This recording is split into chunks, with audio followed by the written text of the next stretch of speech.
oon Tapani. Edellisellä videolla käytiin lävitse tätä museoiden arviointimallin verkkopalvelun käyttöä ja siellä liikkumista ja kysymyksiin vastaamista.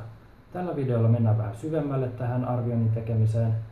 Katsotaan, että miltä kunkin arviointiteeman yhteenvedot näyttää, minkälaista visualisointeja sieltä voidaan tuottaa museolle, millä tavalla voidaan valita kehittämiskohteita ja millä tavalla sitten kehittämiskohteita pystytään priorisoimaan, aikatauluttamaan ja valitsemaan sieltä niitä toimenpiteitä, jotka tulee osaksi tätä museon lähiaikojen kehittämistä.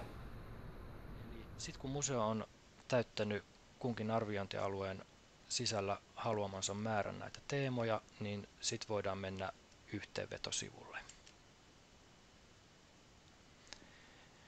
Yhteenvetosivu näyttää tältä, eli siinä on arviointialueen keskiarvo, joka on muodostettu näiden kaikkien teemojen sisällä olevista kysymyksistä, ja tässä näkyy vielä teemakohtaisesti, että mikä arvosana sieltä on tullut. Tästä on mahdollista mennä vielä sitten ihan kysymyskohtaisesti katsomaan, että mistä kysymyksistä ja arvosanoista tämä keskiarvo muodostuu. Tämän jälkeen meillä on tällainen graafi, johon piirretään sitten kunkin arviointikerran jälkeen tällaiselle janalle sitä arvosanaa. Ekalla arviointikerralla tämä ei nyt tarjoa kauheasti uutta informaatiota, mutta sitten vaikka kun on 2-3 arviointikertaa tehty, niin tämä voi olla mielenkiintoista katsoa, että mikä se suunta on ja mitkä alueet on kehittynyt ja mitkä jäänyt vähemmälle. Arviointialueen läpikäymisen jälkeen voidaan sitten kirjata kehittämiskohteita, eli nämä muodostuu näistä arviointiteemojen havainnoista, ja tähän valitaan sellaiset asiat, mitkä tuntuu, että mihin kannattaisi museon seuraavaksi pureutua.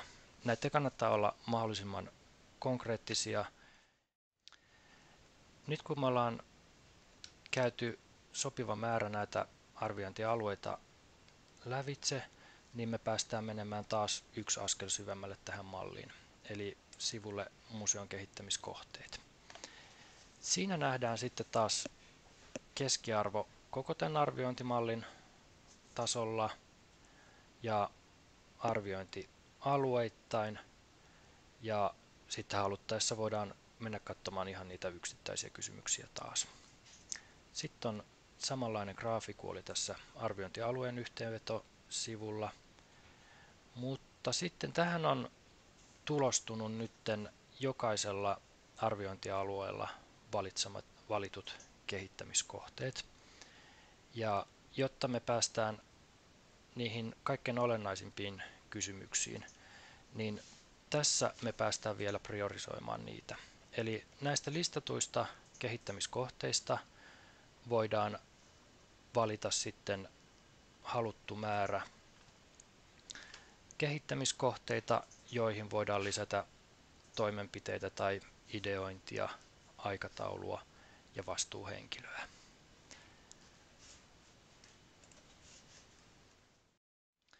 Näitä kehittämiskohteita voi listata tänne haluamansa määrän, eli painamalla lisäkehittämiskohde, niin niitä saa tänne lisää niin paljon kuin haluaa.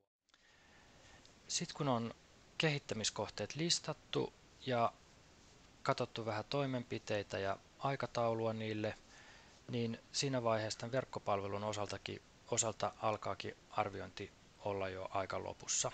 Eli sitten vaan aletaan hommiin. Mutta se mikä kannattaa vielä täällä tehdä, niin kannattaa ottaa raportti näistä omista vastauksista. Raporttiin tulostuu kaikki arviointikysymykset ja miten niihin on vastattu, samoin nämä kehittämiskohteet kullakin alueella ja sitten vielä nämä priorisoidut kehittämiskohteet.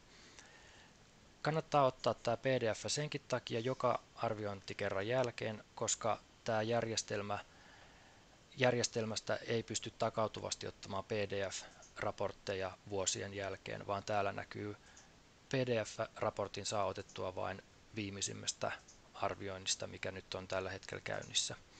Tänne Excel-muodossa pystyy myös ottamaan tietoja ja sinne jää talteen nämä aikaisempienkin arviointikertojen vastaukset. Kiitos. Työn iloa.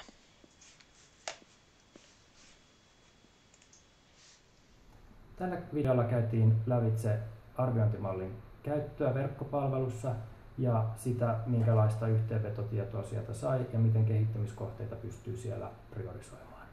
Seuraavalla videolla esitellään sitten sitä, että minkälainen se museon kehittämisprojekti voi olla. Onnea matkaan!